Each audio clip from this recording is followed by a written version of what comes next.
નમસ્તે વિદ્યાર્થી મિત્રો, આપણે લાસ્ટ લેક્ચરની અંદર કોષની જુદી જુદી અંગિકાઓ વિશે વાત કરેલી હતી. છેલ્લે આપણે લાસ્ટમાં લાઇસોસોમ્સ વિશે વાત કરેલી હતી. ત્યાર પછી કોષની અંદર આવેલી એક વિશિષ્ટ રચના છે જેનું નામ છે રસધાની. આ રસધાની વિશે આજે આપણે વાત કરવાની છે. તો કે જોઈએ રસધાની કેવી હોય છે. પહેલી વાત તો એ કે આ રસધાની માત્ર ને માત્ર વનસ્પતિના કોષની અંદર જોવા મળે છે. પ્રાણીના કોષમાં આવી રસધાની જોવા મળતી નથી. અહીંયા તમને સરસ મજાની આકૃતિ દેખાય છે. આ બ્લેક કલરનો જે કોષ આપેલો છે વનસ્પતિનો, એની અંદર મોટો એવો લાલ કલરનો જે પટલવાળો ભાગ છે, આ ભાગને આપણે રસધાની કહીએ છીએ. આવી રસધાની માત્ર ને માત્ર વનસ્પતિના કોષમાં જોવા મળે છે, પ્રાણીના કોષમાં કે જોવા મળતી નથી. કોષ રસમાં પટલ દ્વારા ઘેરાયેલી જગ્યાને રસધાની કહે છે. અહીંયા કોષની અંદર તમે જોવો છો કે કોષની અંદર આ બધો કોષ રસ છે અને આ કોષ રસની અંદર પટલ દ્વારા એટલે કે પડદા દ્વારા જે ઘેરાયેલી આ વિશિષ્ટ રચના છે, આ રચનાને આપણે શું નામ આપીએ છીએ? રસધાની. તેમાં પાણી, રસ, ઉત્સર્ગ પદાર્થો અને અન્ય દ્રવ્યો જે કોષ માટે ઉપયોગી નથી તેવા દ્રવ્યો જોવા મળે છે. રસધાનીમાં કઈ કઈ વસ્તુ રહેલી છે? તો કે એક તો કીધું પાણી, બીજું કીધું છે રસ, ઉત્સર્ગ પદાર્થ. ઉત્સર્ગ પદાર્થ એટલે શું? તો કે જે કોષ માટે જરૂરી નથી, આવા વધારાના પદાર્થ છે એને શું કહેવામાં આવે છે? ઉત્સર્ગ પદાર્થ. અને અન્ય દ્રવ્યો કે જે કોષ માટે ઉપયોગી નથી તેવા તમામ દ્રવ્યો, ટૂંકમાં કોષનો વધારાનો ભાગ કે જે કોષને કે ઉપયોગમાં નથી આવતો, આવો બધો ભાગ જથ્થા સ્વરૂપે ક્યાં સચવાઈ રહે છે? તો કે આ રસધાનીમાં. બીજા અર્થમાં આપણે આને કોષની કચરાપેટી કહી શકીએ યાદ રાખવા માટે. કારણ કે નકામો કચરો જે કોષ માટે ઉપયોગી નથી, આવો તમામ ભાગ છે આની અંદર સંગ્રહ થઈને પડ્યો હોય, બરોબર છે? એટલે આપણે આપણી ભાષામાં યાદ રાખવા કોષની કચરાપેટી કહીએ છીએ, જે કોષ માટે ઉપયોગી નથી, આવા બધા દ્રવ્યો આની અંદર સચવાય છે. તે પટલથી ઘેરાયેલી રચના છે. એ તો તમને ખ્યાલ આવી ગયો જો રેડ કલરનો પડદો દેખાય છે, મતલબ કે ફરતે પડદો આવેલો છે એટલે પટલથી આવૃત છે, જેને ટોનોપ્લાસ્ટ કહેતા કે રસધાની પટલ કહેવાય છે. રસધાનીની ફરતે આવેલો જે આ પડદો બ્લેક કલરનો તમને જે પડદો દેખાય છે, જેને આપણે ટોનોપ્લાસ્ટ, અંગ્રેજીમાં એને શું કહેવામાં આવે છે? ટોનોપ્લાસ્ટ. ગુજરાતીમાં તમે એને રસધાની પટલ કહી શકો. રસધાનીની ફરતે આવેલો પડદો એટલે રસધાની પટલ. વનસ્પતિ કોષમાં કુલ કોષના 90% જગ્યા રસધાનીથી રોકાયેલી છે. બરાબર યાદ રાખજો, વનસ્પતિ કોષનો જે આખો ભાગ છે એમાં 90% ભાગ, 90% હિસ્સો કોણ રોકે છે? રસધાની.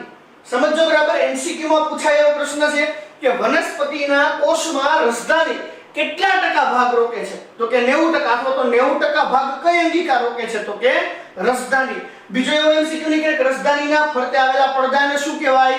ટોનોપ્લાસ્ટ. વનસ્પતિમાં ઘણા બધા આયનો તેમજ અન્ય પદાર્થો સંકેન્દ્રણ ઢોળાંશ વિરુદ્ધ રસધાની પટલ દ્વારા રસધાનીમાં સાનુકૂલિત વહન પામે છે. શું કામ? સમજો બરાબર. એવું કીધું કે વનસ્પતિમાં ઘણા બધા આયનો અને અન્ય પદાર્થો કેવી રીતે સંકેન્દ્રણ ઢોળાંશની વિરુદ્ધ દિશામાં. આપણે કોષરસ પટલ ભણ્યા ત્યાર પછી આપણે સંકેન્દ્રણ ઢોળાંશમાં કોણ વહન પામે, વિરુદ્ધ વહન પામે, કેવી રીતે આ બધું જોઈ ગયા હતા.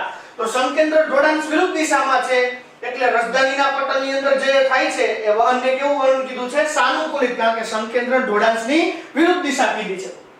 આ કારણસર તેઓની સાંદ્રતા રસધાનીમાં કોષરસની સાંદ્રતાની સાપેક્ષ ઘણી વધારે છે. સ્વાભાવિક છે કે સાનુકૂલિત વહન થયા અને ઢોળાંશની વિરુદ્ધ દિશામાં વહન થયા છે, તો આવા જે દ્રવ્યો છે એની સાંદ્રતા છે કોષરસની સાપેક્ષ કેવી હશે? ઘણી વધારે. મતલબ કે કોષરસ થોડો નોર્મલ હશે, એના કરતા અહીંયા રહેલા જે દ્રવ્યો છે એની સાંદ્રતા કેવી હશે? વધારે. ત્યાર પછી વાત કરેલી છે અમીબામાં અંકુંચક રસધાની જોવા મળે છે. તમને બધાને ખ્યાલ હશે કે અમીબા એકકોષીય સજીવ છે, જે અનિયમિત આકારનું હોય છે. આ અમીબાની અંદર જે રસધાની જોવા મળે છે, આ રસધાનીને કેવી રસધાની કીધી છે? અંકુંચક રસધાની.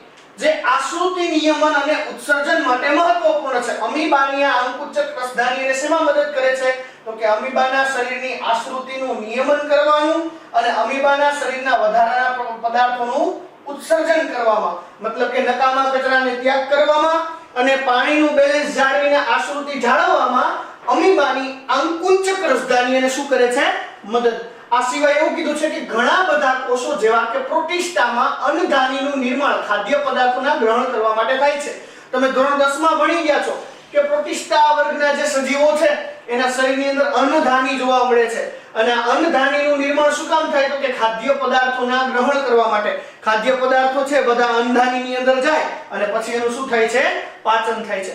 ફરી એક વખત ફટાફટમાં આપણે રસધાની જોઈએ તો રસધાનીમાં એવું કીધું કે કોષની અંદર પડદાવાળી જે રચના છે ને આપણે રસધાની કહીએ છીએ, જે નથી ઉપયોગી એવા વધારાના કોષના ઉત્સર્ગ દ્રવ્યોને સાચવીને રાખે છે.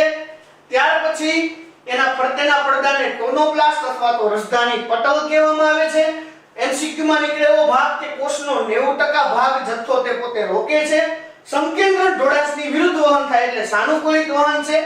અને આ સિવાય એવું કીધું છે કે એટલા માટે જ એની સાંદ્રતા છે કોષરસ કરતા કેવી છે? વધારે. અમીબામાં કેવી રસધાની કીધી? તો કે અંકુચક, જેને આશ્રુતિ નિયમન અને ઉત્સર્જનમાં ઉપયોગી થશે.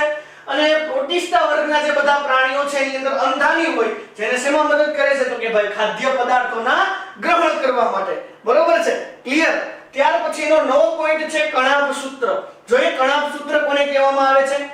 જ્યાં સુધી વિશિષ્ટ રીતે અભિરંજિત કરવામાં આવતું નથી ત્યાં સુધી નિહાળી શકાતું નથી. કણાભ સૂત્ર એવી અંગિકા છે કે જ્યાં સુધી તમે વિશિષ્ટ અભિરંજકોનો ઉપયોગ કરી અને સરખું અભિરંજન કોષને ન કરો ત્યાં સુધી તમે માઇક્રોસ્કોપમાં કણાભ સૂત્રને જોઈ શકશો નહીં. યોગ્ય રીતે વિશિષ્ટ અભિરંજકોથી અભિરંજિત થાય ત્યાર પછી જ માઇક્રોસ્કોપમાં કણાભ સૂત્રને તમે જોઈ શકશો. પ્રત્યેક કોષમાં કણાભ સૂત્રની સંખ્યા જુદી જુદી છે. સ્વાભાવિક છે કે બધા કોષમાં કણાભ સૂત્રની સંખ્યા સરખી નથી. બધા કોષમાં કણાભ સૂત્રની સંખ્યા કેવી હોય છે? જુદી જુદી. અલગ અલગ કોષમાં કણાભ સૂત્રની સંખ્યા કેવી છે? અલગ અલગ છે. જેનો આધાર કોષની દેહધાર્મિક ક્રિયાશીલતા પર રહેલો છે કે કયા કોષમાં કણાભ સૂત્ર વધારે અને કેમાં ઓછા. એનો આધાર કોની ઉપર રહેલો છે? તો કે કોષની દેહધાર્મિક ક્રિયાશીલતા પર. જો કોઈ કોષની કાર્યક્ષમતામાં વધારે શક્તિનો ઉપયોગ થતો હોય તો આવી જગ્યાએ છે કણાભ સૂત્ર વધારે હશે, નહીં તો એની અંદર ઓછા હશે. તેનો આકાર અને કદમાં પણ નોંધનીય વિવિધતા જોવા મળે છે. બધા કણાભ સૂત્ર આકાર અને કદમાં એકબીજાથી કેવા છે? જુદા જુદા છે. મતલબ કે એના કદમાં અને આકારમાં શું જોવા મળે છે? વિવિધતા. તે રકાબી આકાર કે નળાકાર હોય છે. અહીંયા તમે આકૃતિમાં જોઈ શકો છો. જો તમને અહીંયા નળાકાર જેવું આપેલું છે અથવા તો ઘણા બધા આવા ગોળ કણાભ સૂત્ર પણ હોય છે. અહીંયા જે સેકન્ડ આકૃતિ હું તમને દોરીને બતાવું છું એ ગોળ કણાભ સૂત્ર છે. બરોબર છે? તો કે ઘણા બધા કેવા કીધા છે તમને?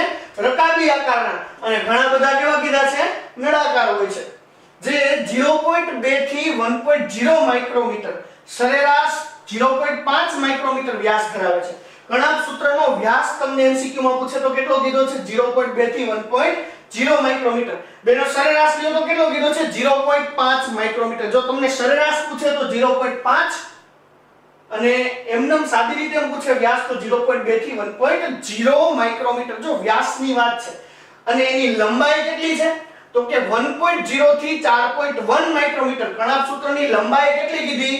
તો કે 1.0 થી 4.1 માઇક્રોમીટર. ક્લિયર બધાને?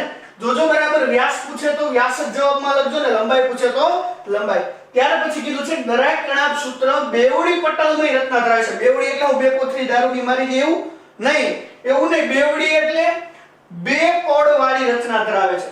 જો બરાબર તમને અહીંયા દેખાશે. અહીંયા એક આ બ્લેક કલરનો જે ભાગ છે કયો છે? બહારનો આખો ભાગ છે. અને એક બ્લુ કલરનો ભાગ છે. દેખાય છે તમને બધાને અહીંયા? તો આ જે બ્લુ કલરનો ભાગ છે અંદરનો ભાગ છે. તો કેટલા પડ થયા? બે. એટલે બેવડી પટલમય રચના. જેવા કે બાહ્ય પટલ અને અંતઃપટલ. જો તમે સ્પષ્ટ જોઈ શકો છો બહાર આવેલો જે આ પડદો છે, આ બહાર આવેલા પડદાને આપણે શું કહીએ છીએ? બાહ્ય પટલ.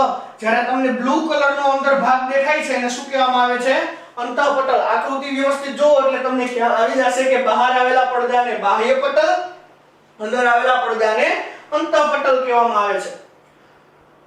તેના અવકાશને બે સ્પષ્ટ જલકૃત વિસ્તારોમાં જેવા કે બાહ્ય પક્ષ અને અંતઃપક્ષમાં વિભાજિત કરે છે. હવે એવું કીધું કે બંને પડદા વચ્ચે અવકાશ જોવા મળે. બાયોલોજીની ભાષામાં અવકાશ એટલે જગ્યા. બરાબર યાદ રાખજો. અવકાશ એટલે શું થાય? જગ્યા. હવે કે પણ અવકાશ શબ્દ આવે તો તમારે એને જગ્યા સમજવાની. એવું કીધું કે બાહ્ય પટલ અને અંતઃપટલ આ બંનેની વચ્ચે અવકાશ છે, મતલબ કે જગ્યા છે, જે બે સ્પષ્ટ જલકૃત વિસ્તારો જેવા કે બાહ્ય પક્ષ અને અંતઃપક્ષમાં વિભાજિત કરે. તમે અહીંયા આકૃતિ જોવો એટલે તમને ખ્યાલ આવી જાય કે આ બાહ્ય પટલ છે, બ્લુ કલરનો ભાગ છે શું છે? અંતઃપટલ છે. હવે બે વચ્ચે તમે જોજો તમને આ જગ્યા જોવા મળે છે, દેખાય છે? તો એ જે જગ્યા છે એ જલકૃત વિસ્તાર છે, મતલબ કે એ બંને વચ્ચે રહેલો અવકાશ છે અને એના આધારે બે ભાગ પડ્યા. અહીંયાથી જે આખો આ ભાગ છે એનો કયો ભાગ થયો? બહારનો ભાગ. અને અહીંયાનો જે આ ભાગ છે એ અંદરનો ભાગ. તો અહીંયા જે આંગળી હું જે ફેરવું છું એ ભાગ છે એ કયો પક્ષ થાય? બાહ્ય પક્ષ. જ્યારે અહીંયા તમને આ જે અંદરની રચના દેખાય છે, અત્યારે મેં આ માર્કર રાખેલી છે, આ ભાગ કયો છે? બ્લુ લાઈન ની અંદરનો વિસ્તાર અંતઃપક્ષ છે. ત્યાર પછી એવી વાત કીધી છે કે બાહ્ય પક્ષ કેવો હોય? તો કે ભાઈ બાહ્ય પક્ષ સળંગ અને કણાભ સૂત્રની સીમા રચે છે. જો તમે જોઈ શકો છો કે આખે આખા કણાભ સૂત્રની ફરતે આવી રીતે આવેલો છે, મતલબ કે ક્યાંય એમાં કે ખાંચ નથી પડતી, એટલે આખો આખો કેવો ભાગ છે? સળંગ છે.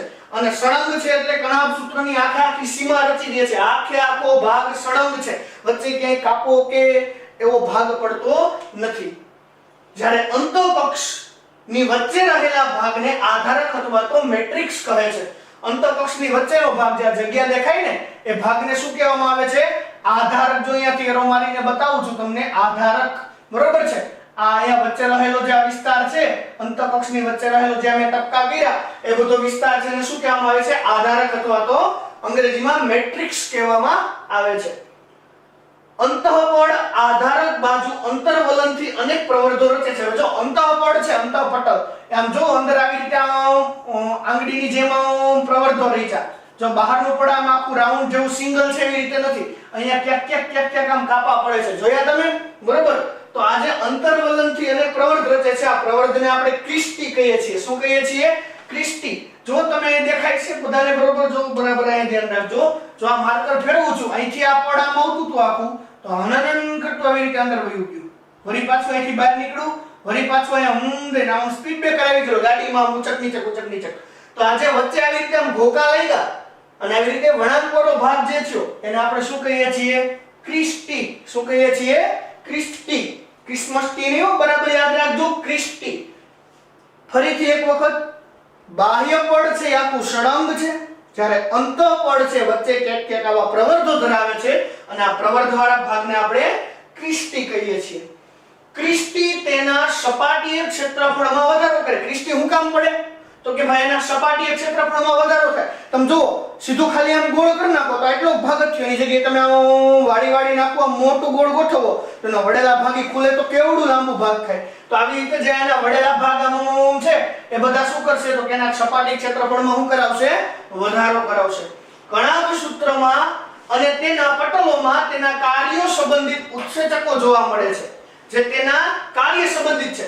એવું કીધું છે કે આ કણાભ સૂત્રમાં જુદા જુદા ઘણા બધા ઉત્સેચક પણ રહેલા છે, પણ એ કેવા છે? એના કાર્ય સંબંધિત, મતલબ કે એના કાર્યમાં જે ઉપયોગી થતા હોય એ પ્રમાણેના જુદા જુદા ઉત્સેચક રહેલા હોય છે. તે કણાભ સૂત્ર જારક શ્વસન માટેનું સ્થાન છે. બરાબર યાદ રાખજો, જારક શ્વસન. તમને ધોરણ 10 ની અંદર વિજ્ઞાનની અંદર કદાચ તમને ખ્યાલ હશે, જારક શ્વસન અને અજારક શ્વસન, aerobic respiration and anaerobic respiration. મતલબ કે જારક અને અજારક. જારક એટલે કેવું? ઓક્સિજનની હાજરીમાં જે શ્વસન થાય તે શ્વસનને કેવું કહેવાય? જારક. અને ઓક્સિજનની ગેરહાજરીમાં થાય તો અજારક. અહીંયા કણાભ સૂત્ર કેવા શ્વસન માટેનું સ્થાન કીધું છે? જારક. મતલબ કે ઓક્સિજનની હાજરીમાં જે શ્વસન થતું હોય આવા શ્વસન માટે ઉપયોગી છે. ધોરણ 10 માં તમે ભણી ગયા છો, ગ્લુકોઝમાંથી પાયરુવિક એસિડ બને અને એ પાયરુવિક એસિડ કણાભ સૂત્રની અંદર જાય છે. ખ્યાલ આવી ગયો બધાને? તો અહીંયા તમને એવું કીધું કે જે જારક શ્વસન માટેનું સ્થાન છે તે એટીપી સ્વરૂપે કોષીય શક્તિ ઉત્પન્ન કરે છે. કણાભ સૂત્ર કોષીય શક્તિ કેવા સ્વરૂપે ઉત્પન્ન કરે છે? એટીપી. એટીપી નો ફૂલ ફોર્મ બધાને ખ્યાલ જ હશે. Adenosine triphosphate. ફોસ્ફેટના બનેલા ત્રણો. Adenosine triphosphate. આ એટીપી સ્વરૂપે કોષીય શક્તિ ઉત્પન્ન કરે છે. તેથી જ કણાભ સૂત્રને કોષોનું શક્તિઘર કહેવાય છે. એટલા માટે કોષનું શું કહેવામાં આવે છે? શક્તિઘર. કોષને શક્તિ પૂરી કોણ પાડે છે? કણાભ સૂત્ર એટીપી સ્વરૂપે. એટલા માટે કોષનું શક્તિઘર કીધું છે. તમને ખ્યાલ જ હશે, તમે નાના હશો ત્યારથી ભણતા આવતા હશો કે ભાઈ કણાભ સૂત્ર છે ને એ કોષનું પાવર હાઉસ છે. પાવર હાઉસ એટલે શું? શક્તિઘર. જેમ આપણી ઘરે કેમ વીજળી આવતી હોય અને જે વીજળી ઉત્પન્ન થતું હોય એવું જે ક્ષેત્ર હોય એને આપણે પાવર હાઉસ કહીએ ને, તો એમાં કોષનું પાવર હાઉસ છે. આ જેમ કોષની આપણે યાદ રાખો કચરા પેટી કીધી હતી ને, એમાં કોષને પાવર આપે છે એટીપી સ્વરૂપે. એટલા માટે કોષનું શું કીધું છે? Power house. કણાભ સૂત્રને અંગ્રેજીમાં માઇટોકોન્ડ્રિયા કહેવામાં આવે છે. માઇટોકોન્ડ્રિયા છે કોષનું પાવર હાઉસ છે, મતલબ કે કણાભ સૂત્ર કોષનું શક્તિઘર છે. ત્યાર પછી એવી વાત કરેલી છે તેના આધારકમાં, અહીંયા આવેલો જે આ ભાગ છે ને આપણે આધારક કીધું હતું, તેમાં એક વલયાકાર ડીએનએ. જો તમને અહીંયા રેડ કલરનો જે ભાગ દેખાય છે, આ રેડ કલરનો જે ભાગ છે શું છે? તો કે વલયાકારનું શું છે? ડીએનએ. ડીએનએ નો ફૂલ ફોર્મ આવડે ને બધાને? ડીઓક્સીરિબોન્યુક્લિક એસિડ. ડીએનએ નો ફૂલ ફોર્મ શું થાય? ડીઓક્સીરિબોન્યુક્લિક એસિડ. જે વલયાકાર છે. આ સિવાય થોડા ઘણા આરએનએ, તમને સિંગલ જે અણુ જોવા મળે છે આ બધા શું છે? આરએનએ છે. ડબલ સ્ટાન્ડર્ડ છે ડીએનએ છે. સિંગલ સ્ટાન્ડર્ડ લાલ કલરના જે ભાગ દેખાય છે શું છે? આરએનએ છે. આરએનએ નો ફૂલ ફોર્મ શું થાય? Ribonucleic acid. ત્યાર પછી ઘણા બધા રિબોઝોમ્સ. જો તમને અહીંયા લીલા કલરની નાની નાની ગોળીઓ જે બતાવેલી છે શું છે? તો કે આ બધા છે રિબોઝોમ્સ છે. રિબોઝોમ્સ. રિબોઝોમ્સ કેવી પ્રકારના છે? 70s. એસ એટલે સેકન્ડની આપણે ખ્યાલ છે ને, અગાઉ ભણી ગયા. સ્વેડબર્ગ યુનિટ થાય એનો મતલબ. તો રિબોઝોમ્સ છે કેવા છે? 70s પ્રકારના. અને પ્રોટીન સંશ્લેષણ માટેના આવશ્યક ઘટકો, અહીંયા તમને બ્લેક જે ભાગ દેખાય છે ત્યાંથી બધેથી પ્રોટીનનું સંશ્લેષણ થાય આવા આવશ્યક ભાગ ધરાવે છે. અને છેલ્લી લાસ્ટ વાત કરેલી છે કે દ્વિભાજન દ્વારા વિભાજન પામે છે. કણાભ સૂત્રનું વિભાજન થવું એટલે એકમાંથી બે કણાભ સૂત્ર બનવા, તો એના માટે કઈ પ્રોસેસ થાય? દ્વિભાજન. દ્વિ મતલબ કે બે અને ભાજન એટલે ભાગ પડવા. એક કણાભ સૂત્રનું વિભાજન થઈને એમાંથી બે બને, એટલા માટે એ ઘટનાને દ્વિભાજન દ્વારા વિભાજન થઈ શકે એવું કીધું. ફરી એક વખત ફટાફટ આપણે કણાભ સૂત્ર જોઈએ. તો કે કણાભ સૂત્રને અંગ્રેજીમાં માઇટોકોન્ડ્રિયા કીધું છે. એવી બીજી વાત કરી કે જ્યાં સુધી એને વિશિષ્ટ રીતે અભિરંજિત નહીં કરવામાં આવે ત્યાં સુધી તમે એને માઇક્રોસ્કોપમાં નહીં જોઈ શકો. બધાય કોષમાં કણાભ સૂત્રોની સંખ્યા અલગ અલગ કીધી. ઈ કેને આધારે? તો કે એની દેહધારની ક્રિયાશીલતાને આધારે. બધાયનો પાછો આકાર અને કદ જુદા જુદા છે. કોઈ તમને રકાબી જેવા દેખાય તો કોઈ તમને નળાકાર દેખાય. ખાસ સરેરાશ એનો વ્યાસ 0.5 માઇક્રોમીટર, બાકી 0.2 થી 1.0 માઇક્રોમીટર, જ્યારે એની લંબાઈ 1.0 થી 4.1 માઇક્રોમીટર. રચના કેવી છે? તો કે બેવડી પટલમય, મતલબ કે બે પડવાળી રચના છે. બહારના ભાગને બાહ્ય પટલ, અંદરના ભાગને અંતઃપટલ કહેવાય. બંનેની વચ્ચે અવકાશ જોવા મળે છે. અવકાશને આધારે ના બે ભાગ પડે છે. બહારનો ભાગ બાહ્ય કક્ષ, અંદરનો ભાગ અંતઃકક્ષ. બીજી એવી વાત કીધી છે બાહ્ય પટલ છે કેવું છે? આખું સળંગ છે, ક્યાંય એમાં ખાંચો નથી પડતો, એટલે કણાભ સૂત્રની સીમા બનાવે. જ્યારે અંતઃપટલ કેવું છે? તો કે વચ્ચે પ્રવર્ધો વાળું છે, અને પ્રવર્ધોની અંદર જે આ ભાગ પડે છે ગળીમાં એને ક્રિસ્ટી કહેવામાં આવે છે. ક્રિસ્ટી શું કામ પડે છે? તો કે એના સપાટીય ક્ષેત્રમાં વધારો કરવા માટે. આ સિવાય એવું કીધું કે કણાભ સૂત્રમાં તેના પટલોની અને એના કાર્યોને અનુરૂપ જુદા જુદા ઉત્સેચક પણ રહેલા છે. ખાસ જારક શ્વસન માટેનું સ્થાન છે. પોતે એટીપી ઉત્પન્ન કરે છે, એટલા માટે જ કોષનું પાવર હાઉસ એટલે કે શક્તિઘર કીધું. અને આ સિવાય એના આધારકની અંદર વલયાકાર ડીએનએ, આરએનએ, રિબોઝોમ્સ વિશિષ્ટ પ્રકારના પ્રોટીનના સંશ્લેષણ માટેની રચના રહેલી છે. અને કણાભ સૂત્રનું વિભાજન કેવી રીતે થાય? તો કે ભાઈ દ્વિભાજન દ્વારા. તો આજે આપણે આટલું રાખીએ. હવે પછીની વાત આપણે નેક્સ્ટ લેક્ચરમાં કરીશું.